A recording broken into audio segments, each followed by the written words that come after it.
सो hello बच्चों, welcome back to our channel. बच्चा, आपको यहाँ पर हम एक सवाल दिखाएंगे और आपको कोशिश करना है कि कम से कम 4 से 5 मिनट अपना उसको देना है, ट्राई करना है, समझना है। ठीक है। सवाल जो है वो आपको मेंस एडवांस दोनों के हिसाब से है। इसके अंदर आपको free body diagram, wedge constraint और एक और कॉन्सेप्ट लगाने का मौका मिल सकता है, that is your linear momentum conservation. और भैया इमेजिनेशन तो चाहिए ही चाहिए अपने को। बहुत से बच्चे हमसे पूछते हैं कि सर आपके चैनल पे क्या जेईई एडवांस के प्रीवियस ईयर क्वेश्चंस है? तो बिल्कुल है, और कंप्लीट है। उसका सभी का लिंक आपको नीचे मिलेगा। और इसके अलावा एक 4000 क्वेश्चन का पीडीएफ है, और वो भी उसका भी लिंक आपको नीचे डिस्क्रिप्शन बॉक्स और पिन कमेंट में मिल जाएगा, तो जाके आप उसको भी एक बार चेक कर सकते हैं। ठीक है। अच्छा, ध्यान से देखिए, ये आपके सामने प्रश्न है और हमने इसको अपने कम्युनिटी पोस्ट पे भी डाला था, और आपसे हमने वहां पर सिर्फ डायरेक्शंस पूछा था, जिसमें भी बहुत से बच्चों का कॉन्सेप्चुअल एरर देखने के लिए मिला। इसको करने के लिए, इसके डायरेक्शन को समझने के लिए इंट्यूशन नहीं, आपको आपका fundamental free body diagram, forces, equations, mathematics पे ज्यादा रिलाई करना पड़ेगा। सवाल आपके पास क्या है कि हाँ, ये हमारे पास एक सिस्टम है, all surfaces are smooth, system is released from rest, right. ये डायग्राम एक बच्चे ने लगभग 10 दिन 15 दिन पहले हमको भेजा था डाउट्स पूछने के हिसाब से। सो उसी के अंदर कुछ कुछ और चेंजेस करके ये दो सवाल हमने बनाया है। पहले पार्ट में हमने आपको बोला है कि भैया m1 m2 m3 की वैल्यू है, थीटा 45 डिग्री है, find acceleration of each mass with respect to ground. Ground frame में तीनों मासेस का एक्सेलरेशन क्या क्या है, आपने सिस्टम को रिलीज किया है और कहीं पर भी कोई फ्रिक्शन नहीं है, सरफेस स्मूथ है। इन टर्म्स ऑफ ग्रेविटी, तो जी के टर्म्स में आपको आंसर देना है। इसके अलावा सेकेंड पार्ट में हमसे पूछता है, राइट, अगर मास ऑफ थर्ड पार्टिकल या फिर wedge is acceleration of third particle is a naught, उस केस में horizontal component of acceleration of m2 कितना है। अगर m3 का एक्सेलरेशन हमको a नॉट दे रखा है, तो m2 का एक्सेलरेशन कितना होगा, जहां पर m3 3 किलो है और m2 हमको 2 किलो है। आप इसको ट्राई कीजिए और जरूर से फिर इसका डिस्कशन प्रॉपर तरीके से यहां पर देखना, आपसे बनता है नहीं बनता है, कितना मैच हुआ, किस एक्सटेंड तक आपसे मैच हुआ, ये सारी जानकारी आप नीचे कमेंट सेक्शन में जरूर से दीजिएगा। ठीक है। बहुत इंटरेस्टिंग है, बहुत कुछ आपको ये सवाल सिखाकर जाएगा, इसका डिस्कशन आपको सिखाकर जाएगा। चलिए, होप करते हैं कि आपने इसको ट्राई किया होगा। इसका फ्री बॉडी डायग्राम बनाते हैं। राइट, m3 है, m2 है और m1 है। तो एक काम करते हैं, अगर हम यहां पर ध्यान से देखें, look here very very carefully, अपने इस वेज को सेपरेटली बना लेते हैं। हमारे पास ये वाला जो एक और वेज है, इसको सेपरेटली बना लेते हैं, और आपके पास एक और ब्लॉक है m1, उसको सेपरेटली बना लेते हैं। ठीक बात है। ये है आपका 1 kg, ये है हमारा भाई साहब 2 kg, और ये है हमारा 3 kg। आप सबसे पहले देखो कि किन पे क्या क्या फोर्सेस लग रहा है। अगर तुम ध्यान से देखो तो इन दोनों के बीच में कांटेक्ट है। तो ये वाला इसके ऊपर एक नॉर्मल लगाएगा इस डायरेक्शन में, n, इसको आप n बोल दो। अच्छा, ये वाला एंगल थीटा है, थीटा हमको 45 डिग्री सवाल में दिया, उसको हम बाद में इस्तेमाल कर लेंगे, अभी के लिए इसको थीटा ही छोड़ देते हैं। अगर तुम ध्यान से देखो तो इस नॉर्मल का 2 कंपोनेंट होगा, ऐसे और ऐसे। ठीक बात है। अच्छा, अगर 2 किलो इसके ऊपर नॉर्मल लगा रहा है, तो 3 kg भी इसके ऊपर इस डायरेक्शन में एक नॉर्मल लगाएगा, और सेम ही होगा ना, एक्शन रिएक्शन पेयर। अच्छा साहब, तो इस वाले नॉर्मल का भी आपको एक अपवर्ड डायरेक्शन में कंपोनेंट होगा और एक इस डायरेक्शन में कंपोनेंट होगा। हम लोग सारे फ्री बॉडी डायग्राम यहां पे ग्राउंड फ्रेम में बना रहे हैं। कुछ बच्चे हो सकता है कि m2 का free body diagram with respect to m3 बनाए, यानी कि वो उस केस में m2 पे सूडो फोर्सेस भी दिखाएंगे। हम लोग वैसा नहीं कर रहे, हम लोग ग्राउंड फ्रेम में सारे इक्वेशंस बनाएंगे, और आप देखेंगे कि बहुत सरलता से आपका पूरा इक्वेशन सॉल्व होगा। ध्यान से देखिए। अच्छा सर, अगर ये एंगल थीटा है, मतलब ये एंगल थीटा है कि नहीं, तो ये वाला कंपोनेंट हो गया मेरा n sin थीटा, और ये वाला कंपोनेंट हो जाएगा n cos थीटा। तो भैया उसी प्रकार से आप यहां पर भी जब देखेंगे तो ये वाला कंपोनेंट हो जाएगा n cos थीटा, और ये हो जाएगा n sin थीटा। अच्छा, एक बात तो तय है कि जो m3 है वो सर राइट साइड मूव करेगा n साइन थीटा के वजह से, इसके पास एक एक्सेलरेशन राइट साइड होगा, उसे a1 कह देते हैं।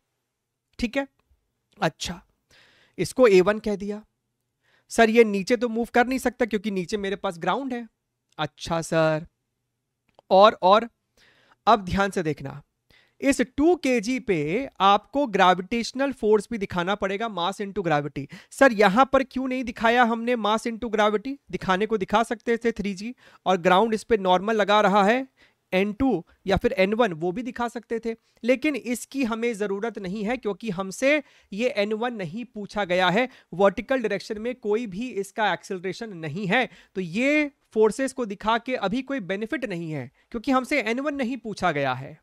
क्लियर है? तो इसे हम यहां पर नहीं दिखा रहे फिलहाल के लिए, लेकिन यहां पर 2 kg वाले पे हमें इस पे 2 इंटू ग्रेविटी दिखाना पड़ेगा।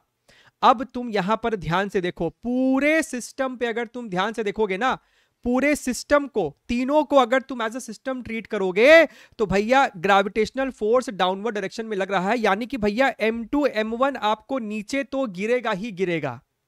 अब एग्जैक्टली किस डायरेक्शन में एक्सेलरेशन होगा वो आप यहां से समझेंगे। ये जो हमारा 2 kg है वो इफेक्टिवली नीचे भी जा रहा है, राइट, और n साइन थीटा के वजह से लेफ्ट साइड भी जा रहा है, यानी इस 2 kg के पास 2 एक्सेलरेशन होगा। एक हम ले लेते हैं इधर की तरफ, इसको a2 बोल दिया, और एक हम ले लेते हैं डाउनवर्ड डायरेक्शन में और इसको a3 बोल दिया। समझना, n साइन थीटा की वजह से a2 होगा, एंड 1 kg का भी फ्री बॉडी डायग्राम बनाओ। और यहां पे केयरफुली सुनना एकदम, जब तुम 1 kg का बनाओगे तो ये जो m2 है वो m1 पे नॉर्मल लगाएगा, इस प्रकार से n1। तो सर 1 kg का डाउनवर्ड डायरेक्शन में क्या दिखाओगे? 1 इंटू ग्रेविटी, तो यहां पे सिर्फ 1 इंटू जी यानी जी लिख दिया फिलहाल के लिए। अच्छा, अगर तुम ध्यान से देखो तो वेज कंस्ट्रेंट क्या कहता है, या फिर आप सरफेस पे, कांटेक्ट सरफेस के परपेंडिकुलर डायरेक्शन में एक्सेलरेशन सेम होना चाहिए। अगर यहां पर कांटेक्ट सरफेस है तो इसके परपेंडिकुलर डायरेक्शन में इसका और इसका एक्सेलरेशन का कंपोनेंट सेम होना चाहिए। यहां पर भी अगर ध्यान से देखोगे तो भैया m1 पे सिर्फ नॉर्मल और ग्रेविटी लग रहा है, mg लग रहा है। हॉरिजॉन्टल डायरेक्शन पे 1 kg के पास कोई फोर्स नहीं है, यानी 1 kg सिर्फ और सिर्फ वर्टिकली नीचे एक्सेलरेट करेगा, तो m1 का एक्सेलरेशन सिर्फ वर्टिकल डाउनवर्ड्स होगा। ये एक इंट्यूशन आता है देख के कि सर m2 अगर नीचे गिरेगा तो m1 भी तो ऐसे गिर रहा होगा। नहीं, m1 पे कोई हॉरिजॉन्टल फोर्स नहीं लगा सकता, m2 पे तो फिर भी ये n साइन थीटा है हॉरिजॉन्टल फोर्स लगाने के लिए। क्लियर एकदम? अच्छा, अब सर m1 m2 आपको कांटेक्ट में है, अगर m2 का परपेंडिकुलर ये वाला एक्सेलरेशन हमने a3 मान लिया है और ये दोनों कांटेक्ट में है, इसका मतलब m1 का एक्सेलरेशन भी, यानी 1 kg का एक्सेलरेशन भी डाउनवर्ड डायरेक्शन में a3 ही होगा। तो सर हमको एक बात समझ में आ गया है कि हम यहां पर इक्वेशन लिख सकते थे, that is g minus n1 is equal to 1 into a3। एक इक्वेशन तो हमने बना लिया। अब अगर 2 kg 1 kg पे नॉर्मल लगा रहा है तो 1 kg भी 2 kg पे नॉर्मल लगाएगा। आप चाहते तो भैया इन दोनों को सिस्टम मान के भी वाई एक्सिस में इक्वेशन लिख सकते थे, हम सब कुछ फंडामेंटली कर रहे हैं। तो भैया 1 kg ने भी नॉर्मल लगाया n1। अब 2 kg का इक्वेशन लिखो वाई डायरेक्शन में, तो भैया a3 एक्सेलरेशन डाउनवर्ड डायरेक्शन में है, तो हम लिख सकते हैं कि सर यहां पर 2g plus n1 minus n cos theta is equal to 2 into a3 equation number 2। अगर हम इन दोनों इक्वेशंस को ऐड कर दे तो आपका n1 मरेगा और ये हो जाएगा 3g minus n cos theta is equal to 3 times a3। ठीक बात है। एक इक्वेशन मेरे पास आएगा कि भैया n साइन थीटा एक और इक्वेशन मेरे पास आएगा कि n sin theta is equal to mass into acceleration, right. और एक इक्वेशन आएगा A2 के लिए कि भैया ये वाला जो n sin थीटा है, अगर हम ध्यान से देखें तो n sin theta is equal to 2 kg into A2, 2 kg into A2। So these are the forces equation, ये तीनों फोर्स इक्वेशन है। लेकिन सर यहां पे प्रॉब्लम क्या है? एक अननोन, दो अननोन, तीन अननोन और चार अननोन। चार अननोन लेकिन इक्वेशन 3, बहुत नाइंसाफी है। एक इक्वेशन और कौन लाके देगा आपको? ये वाले सरफेस के परपेंडिकुलर डायरेक्शन में इसका और इसका एक्सेलरेशन का कंपोनेंट सेम होना चाहिए। अच्छा, look here very very carefully, बहुत ध्यान से समझो। वेज का एक्सेलरेशन A1 है राइट डायरेक्शन में। अब समझना मेरी बात को, ये एंगल 45 डिग्रीज था, ठीक बात है। तो इस A1 का इस डायरेक्शन में जो कंपोनेंट हो जाएगा, A1 cos 45 हो या sin 45 होगा तो A1 by root 2 he. cos है कि sin वो तुम चेक कर लेना, लेकिन आएगा तो A1 बाई रूट 2 ही। अच्छा, तो इस बड़के वाले वेज का इधर के तरफ कंपोनेंट हमने देख लिया। अब बात करते हैं इसका, M2 वाले का। अगर तुम ध्यान से देखो, अगर तुम ध्यान से देखो तो इस M2 के पास दो एक्सेलरेशन है, A2 और A3, A2 और A3, ठीक है।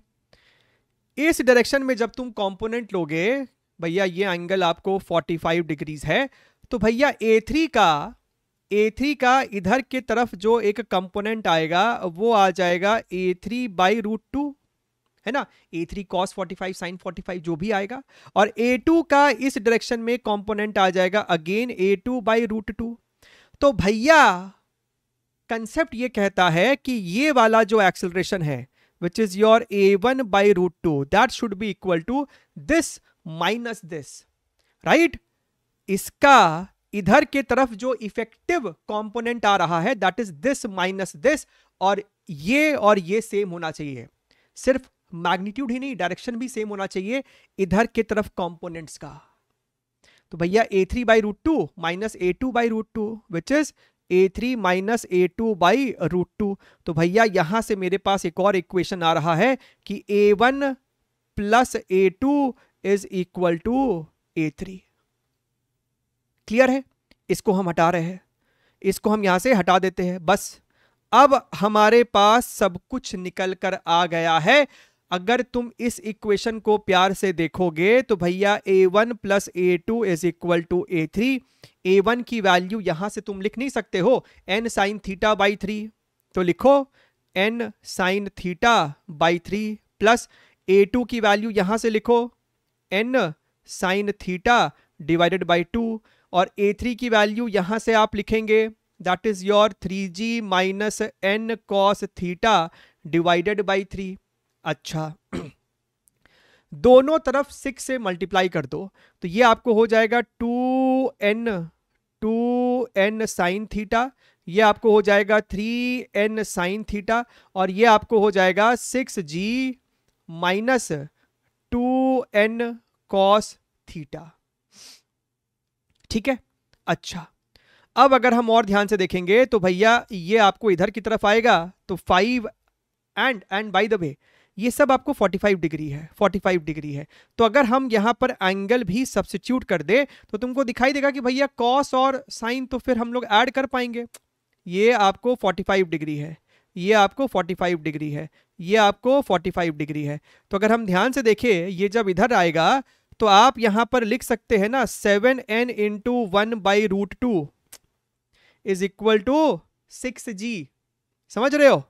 अच्छा, तो यहां से n is equal to 6 root 2g divided by 7।